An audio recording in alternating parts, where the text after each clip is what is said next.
एक फोर्टिस आप और देख लीजिए, कल ये काफ़ी तेज़ी से ऊपर चला, 202 की इसने क्लोजिंग दी है। राजेश, ये ऐसा तो हो नहीं सकता कि इसके पीछे कोई खबर ना हो। इसका मामला कोर्ट में चल रहा है। डाइची कहती है कि सिंह बंधु जो है उनकी प्रॉपर्टी को जब्त कर लेना चाहिए।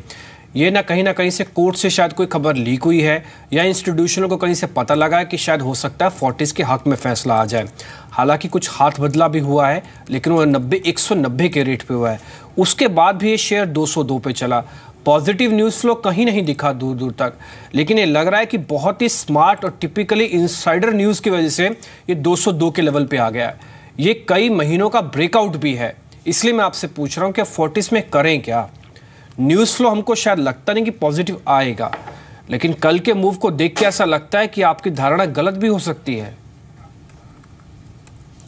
यस डिम्पी, इनफैक्ट अगर आप इसमें वॉल्यूम भी देखो तो इसका जो एवरेज वॉल्यूम है, मंथली एवरेज वॉल्यूम से कई गुना ज़्यादा वॉल्यूम कल हुआ है और वॉल्यूम के साथ ब्रेकआउट है। तो डेफिनेटली आपने जो कहा कि ये इनसाइडर हो सकता है कि किसी को पता है कि इसमें ये इस तरह से न्यूज़ आने वाला है, तो उसमें एक इसीलिए वो वहाँ पे एक बाइंग है। और टेक्निकली भी यहाँ पे देखें तो आप बिल्कुल सही कहा आपने, 198 का इसका एक रेजिस्टेंस था, वो निकाल के 202 का क्लोज है। मुझे लगता है अपसाइड में अगर मोमेंटम जारी रहेगा तो रफली 210 212 तक के टारगेट आ सकते हैं।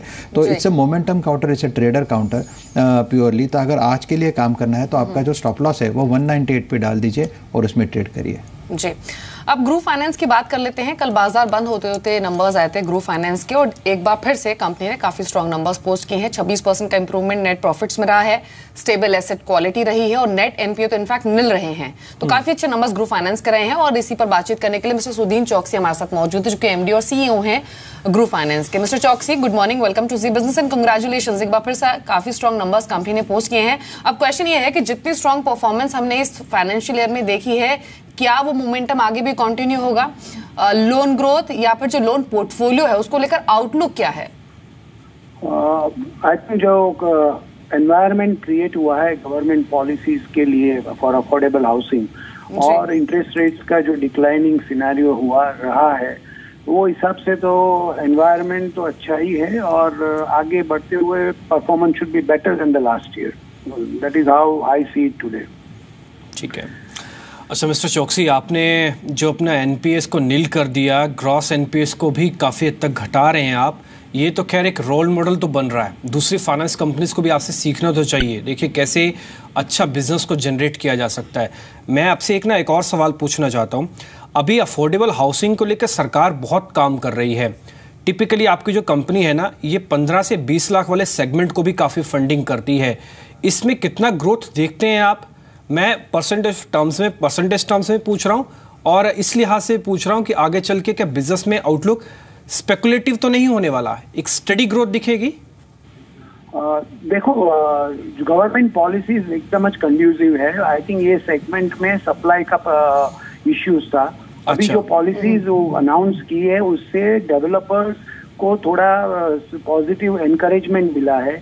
बजट में भी जो इंफ्रास्ट्रक्चर स्टेटस दिया है और टैक्स वेवर दिया है जो ये सेगमेंट में यूनिट सप्लाई करेंगे तो मेरे हिसाब से तो I think steadily the supply situation in this low segment will improve and therefore I don't think in a low segment generally the investors come for a speculative result. And therefore I think every state governments are now working closely with the central government and I think they are rolling out the plans to improve the supply situation. जो लो and में जो shortage रही है अपने देश में वो mainly because supply low and पे नहीं होता था। अब ये पॉलिसीज के जरिए आई थिंक इम्प्रूव होगा तो मेरे हिसाब से steadily there will be a growth. जी मिस्टर चौकसी, आपने गवर्नमेंट पॉलिसीज की बात की, तो क्या इसका इम्पैक्ट इस क्वार्टर में डिसबर्समेंट पर दिखा है? पहली चीज। और दूसरा ये पूरे ही रियल एस्टेट स्पेस की अगर हम बात करें तो पिछले 4 साल काफी पेनफुल रहे हैं। अलग अलग पॉकेट्स पे रजिस्ट्रेशंस हो या फिर जो डिमांड हो वो डिप हुई है, 30-40% तक का डिप भी देखा गया है। ये डिमांड इंप्रूवमेंट के साइंस क्या मिलने शुरू हो गए हैं क्या? Definitely, I think a budget आने के बाद there is definitely a very positive sentiment among the developers. They are seeing now, very conducive environment. Government is very, supportive of it, and I think everything looks very, very positive for the real estate sector, which had gone through the pain for the last 4 years. So I think the next couple of years we will see that the demand anyway is there. The supply situation will improve because आपको मालूम है construction project का approval लेने का, land identify करने का, construction project announce करेंगे तो थोड़ा थोड़ा टाइम लगेगा। मेरे हिसाब से financial year 18-19 should be one of the best financial year for the real estate sector. ठीक है मिस्टर चौकसी, शुक्रिया जी बिजनेस को समय देने के लिए। उम्मीद करते हैं आगे आपसे फिर से बात होगी और अच्छे नोट पे ही बात होगी। आगे बढ़ते हैं और अब कुछ ब्रोकिंग हाउसेस की रिपोर्ट्स देख लेते हैं। पर्टिकुलरली संदीप हमारे साथ जुड़ चुके हैं जो हम OMCs के बारे में बताएंगे कि यहाँ पे रिपोर्ट्स क्या कह रही हैं। संदीप, पहले ऑयल मार्केटिंग कंपनीज के बारे में बताएं आप। शुक्रिया डिम्पी। 3 रिपोर्ट्स आई हैं, 2 पॉजिटिव हैं, 1 नेगेटिव है। पहले पॉजिटिव रिपोर्ट्स की बात करते हैं। मॉर्गन स्टैनली ने जो OMCs पे रिपोर्ट जारी करी उसमें उन्होंने IOC और BPCL को अपने टॉपिक बताया। IOC पर 533 और BPCL पर 800 रुपये का टारगेट प्राइस दिया है। उनका कहना है कि जो डेली प्राइस रिवीजन की बात चल रही है, अगर ये लागू होता है तो OMCs के लिए वैल्यूएशन के हिसाब से और अर्निंग्स के लिहाज से एक अगला ट्रिगर का काम कर सकता है। इससे एक तो सरकार का जो इंटरवेंशन है वो कम होगा और जो अर्निंग्स में वॉलिटिलिटी है वो भी कहीं ना कहीं कम देखने को मिलेगी और 3 साल में जो मार्केटिंग मार्जिन हैं उसमें करीब 50% के आसपास का इजाफा हो सकता है। दूसरी रिपोर्ट आई है पॉजिटिव साइड पे मैक्वेरी की।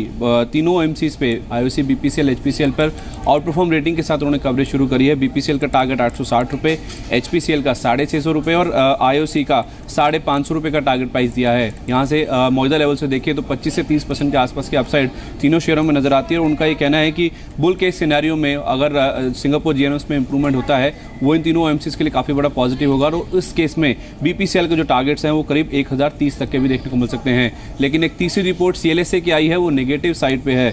BPCL, HPCL वो सेल रेटिंग रख रहे थे, उसे उन्होंने अब भी मेंटेन किया। उनका ये कहना है कीमतों में जो रोजाना समीक्षा होगी वो कंपनी के लिए पॉजिटिव है, लेकिन रोजाना समीक्षा लागू कर पाना कंपनी के लिए काफ़ी बड़ा एक चैलेंजिंग फैक्टर होगा। और वैसे भी जो पेट्रोल पंप डीलर्स हैं उनकी ओर से भी, क्योंकि उनकी जो अर्निंग्स है उसमें काफ़ी उठापटक देखने को मिलेगी, तो वो भी इस कदम को रेजिस्ट कर सकते हैं, जिस वजह से हो सकता है कि इनकी जो FY18 की जो EPS हैं उसमें 4 से 9% के आसपास की कमी देखने को मिल सकती है। तो CLSA ने अपनी जो सेल कॉल है OMCs पे उसे मेंटेन रखा है, लेकिन मैक्वेरी और साथ ही साथ मॉर्गन स्टैनली वो OMCs पे काफ़ी ज़्यादा पॉजिटिव है।